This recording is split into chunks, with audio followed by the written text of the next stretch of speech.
চলতি বছরের ফেব্রুয়ারি মাসে শাস্তি দেওয়া হয়েছিল শ্রেয়াস আইয়ার ও ঈশান কিষানকে। বোর্ড ও দলের নির্দেশ না মানায় দুই অবাধ্য ক্রিকেটারকে বোর্ডের বার্ষিক চুক্তি থেকে বাদ দেওয়া হয়েছিল। এই সিদ্ধান্ত পুরোপুরি নির্বাচক কমিটির চেয়ারম্যান অজিত আগারকারের, এমনটাই জানালেন বোর্ড সচিব জয় শাহ। বোর্ডের নির্দেশ সত্ত্বেও ঘরোয়া ক্রিকেটে অংশ নেননি শ্রেয়াস এবং ঈশান, তারপরেই বাদ দেওয়া হয় দুই ক্রিকেটারকে। জয় শাহ বলেন, আপনারা ভারতীয় ক্রিকেটের সংবিধান খুলে দেখতে পারেন। বৈঠকে কি সিদ্ধান্ত হয় সেটা আমি সবাইকে জানাই, আমি সিদ্ধান্ত নিই না।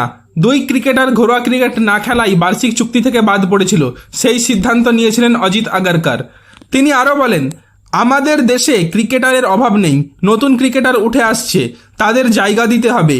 তাই কেউ ভুল করলে শাস্তি পেতে হবে, কারোর জায়গা চিরস্থায়ী নয়। এর পরের আপডেট হলো, আপনাদের আগেই জানিয়েছি যে আইপিএলে ইম্প্যাক্ট প্লেয়ারের নিয়মের বিরোধিতা করেছেন রোহিত শর্মা, মোহাম্মদ সিরাজ ও অক্ষর প্যাটেল। এবার সেই নিয়ম নিয়ে মুখ খুললেন বোর্ড সচিব জয় শাহ। তিনি বলেন, আইপিএলে পরীক্ষামূলকভাবে ইম্প্যাক্ট প্লেয়ার ব্যবহার করা হচ্ছে। এই নিয়ম চালু করা হয় যাতে দুজন ভারতীয় প্লেয়ার ম্যাচে সুযোগ পেতে পারে, এটা চিরস্থায়ী নয়। আমরা ভারতীয় ক্যাপ্টেন, প্লেয়ার, কোচ ও ফ্র্যাঞ্চাইজের সঙ্গে আলোচনা করব, তারপরেই এই বিষয়ে সিদ্ধান্ত নেওয়া হবে। বিশ্বকাপ শেষ হলে এই বৈঠক আয়োজন করা হবে। এর পরের আপডেট হলো, বিসিসিআই শীঘ্রই ভারতীয় সিনিয়র পুরুষ ক্রিকেট দলের প্রধান কোচের পদের জন্য বিজ্ঞাপন প্রকাশ করবে। বিসিসিআই সচিব জয় শাহ এই তথ্যটি জানিয়েছেন। টিম ইন্ডিয়ার বর্তমান হেড কোচ রাহুল দ্রাবিড়ের মেয়াদ এই বছর জুন মাসেই শেষ হতে চলেছে।